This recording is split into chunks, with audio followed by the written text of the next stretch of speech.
The phone is face down. The room is quiet. No music, no video, no one waiting. Nothing urgent, nothing wrong. Just time, sitting there. And almost immediately, something tightens. It's not dramatic. It doesn't feel like fear in a clear way. It feels more like restlessness, like an itch you can't quite place. A sense that something should be happening even though nothing needs to. You glance at the phone without touching it. You think about opening something, anything, just to fill the space. Being alone like this doesn't feel peaceful. It feels exposed. Thoughts start to wander in without asking. Old conversations, small regrets, things you've been putting off, questions with no clear answers.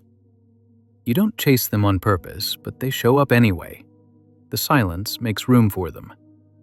You might tell yourself you're just bored, or tired, or that you work better with background noise.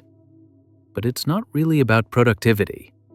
It's about how loud your own presence feels when nothing else is there. Some people say they love being alone, but this isn't that kind of alone. This is being alone without distraction, no scrolling, no talking, no planning, just you and whatever comes with you. And what comes with you isn't always gentle. You might feel the urge to reach for something familiar, a show you've already seen, a quick message, a harmless check. Not because you need it, but because it softens the edge of the quiet. It gives your attention somewhere to land. There's also a strange sense of pressure, as if you're supposed to enjoy this, as if quiet time is meant to be calming or healthy or restorative. And when it isn't, that feels like a personal failure, like you're doing solitude wrong. So you don't stay there long. You fill the space. You add sound. You add motion. You add something external to lean on. And once you do, the tension eases just enough. The moment passes. But it returns again later, in another quiet room, another paused screen, another stretch of time with nothing demanding your attention. And each time, the same feeling appears. Not loud, not sharp, just uncomfortable enough to make silence feel like something to escape. When someone doesn't like being alone, Jung wouldn't rush to fix it. He would slow the moment down.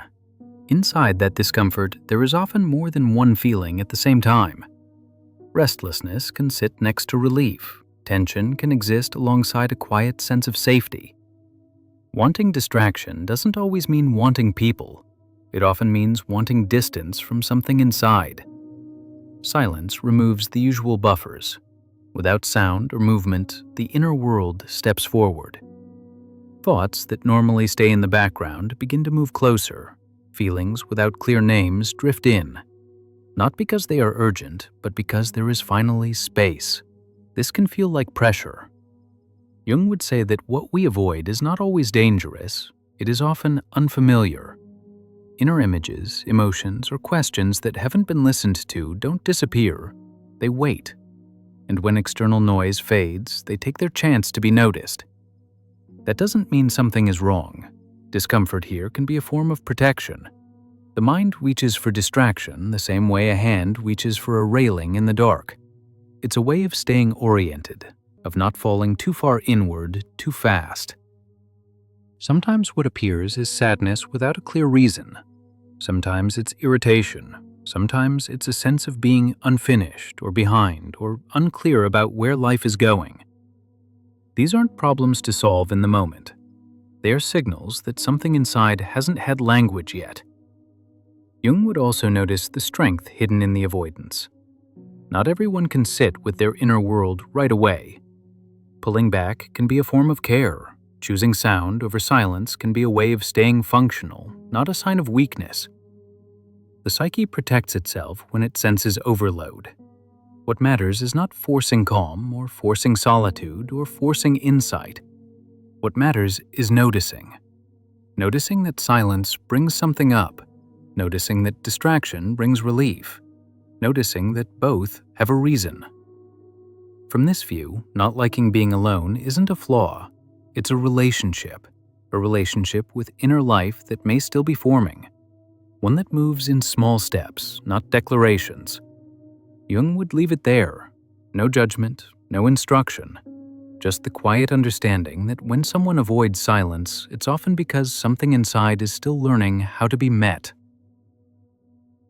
From the outside, not liking being alone is rarely taken at face value. It is quickly turned into a story about weakness, dependence, immaturity, or avoidance. The quiet discomfort someone feels in silence is translated into a judgment about who they are. Nietzsche would notice how fast this happens and how little curiosity is involved. In many cultures, being comfortable alone is treated as a kind of achievement. It signals independence, self-mastery, emotional strength. To struggle with it then appears like a failure to develop properly. The person who reaches for noise or company is seen as lacking something others claim to have. What matters in this story is not how the silence feels, but what enduring it is supposed to prove. Nietzsche would point out that this story isn't neutral. It protects certain values: productivity, control, self-sufficiency. The ability to sit quietly with oneself becomes a badge, a sign of discipline. When someone doesn't meet that standard, their discomfort is framed as a personal flaw rather than a human reaction. The standard itself is rarely questioned. There is also a moral pressure hidden here. Enjoying solitude is praised as healthy, disliking it is quietly shamed. The person who avoids silence is encouraged to work on it, to improve themselves, to overcome their resistance. What looks like concern is often enforcement, a reminder to align with what is considered normal and strong. Nietzsche would not rush to defend the person who dislikes being alone. He wouldn't replace one moral story with another. Instead, he would ask why this particular trait has been elevated, why tolerance for silence has become a measure of worth, and who benefits when discomfort is interpreted as deficiency. He would also notice how threatening this discomfort can be to others.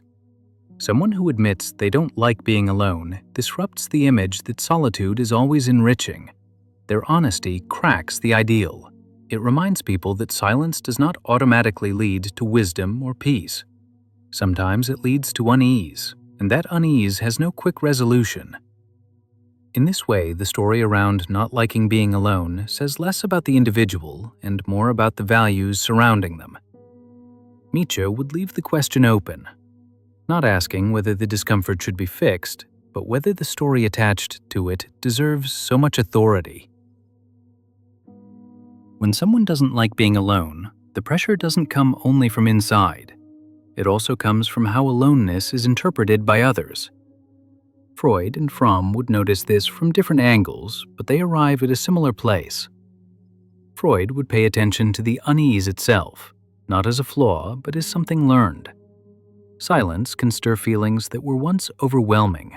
Loneliness can echo earlier moments when being alone meant being unattended, uncertain, or emotionally exposed. The body remembers these states even when the mind doesn't trace them back. So the urge to reach for sound, people, or distraction is not irrational. It's familiar. It's soothing. It says, "This feels safer." From this view, the discomfort isn't a decision, it's a response, and responses don't need justification to be real. Fromm, meanwhile, would widen the frame. He would look at how being alone is positioned in society. On one hand, independence is praised. On the other, constant connection is demanded. Be self-sufficient, but also available. Be comfortable alone, but never disappear. This creates tension. The individual is caught between ideals that contradict each other. Fromm would say that many people fear being alone not because they lack depth, but because belonging has been made essential for safety. Groups, networks, presence, responsiveness, these are how security is built. When someone steps away from constant engagement, even briefly, it can feel like stepping out of protection. This is where pressure appears. Friends check in. Silence is questioned. Being unavailable is interpreted. "Are you okay? Why didn't you reply? You should get out more." These reactions aren't always unkind, but they carry an assumption that being alone is something to worry about, something to correct. The person who dislikes being alone absorbs this. their inner discomfort is mirrored and amplified by external concern. What might have been a quiet preference starts to feel like a problem that needs explanation. Freud would notice how this adds another layer of tension. Now, the silence isn't just uncomfortable, it's suspicious. Fromm would notice how quickly non-participation threatens the sense of shared rhythm that groups rely on. Together, they show how not liking being alone is shaped both by inner memory and outer expectation. It isn't just personal, it's relational, and it exists in the space between the need for connection and the cost of never being without it. Not liking being alone rarely becomes a decision. It's not something most people announce or defend. It shows up quietly in small choices. A screen turned on as soon as the room goes quiet. A message sent without much to say. Sound added, not for enjoyment, but for presence. From the outside, it looks ordinary, almost invisible. There is no dramatic refusal here, no statement against solitude, just a gentle leaning away from silence, again and again. And because it's so common, it's easy to miss what's actually happening. The experience gets flattened into habit. The feeling disappears behind routine. But something is still being negotiated. Inside, there is a balance being kept between exposure and safety, between inner noise and outer sound. The person who doesn't like being alone isn't necessarily avoiding themselves. Often they are pacing the encounter, choosing how close to stand to their own thoughts, their own feelings, their own unanswered questions. Around them, others may react without realizing it. Silence is noticed, absence is interpreted. Discomfort is quietly translated into concern, advice, or correction. Not liking being alone becomes something that seems to need improvement, even when nothing is being asked. And yet, there is no clear problem here. There is only a human response to quiet, a recognition that silence is not neutral for everyone, that for some it opens space too quickly or too deeply, that calm is not always what arrives when distractions leave. This doesn't make the person weak, it doesn't make them unfinished, it simply describes where they are comfortable standing. Some people meet themselves easily in silence, others approach more carefully. Neither position needs explanation, neither needs to be turned into a goal. What matters is not whether someone enjoys being alone, but that their relationship with silence is allowed to exist without being judged or corrected, that it can remain what it is, a preference, a response, a boundary, rather than a failure in need of repair.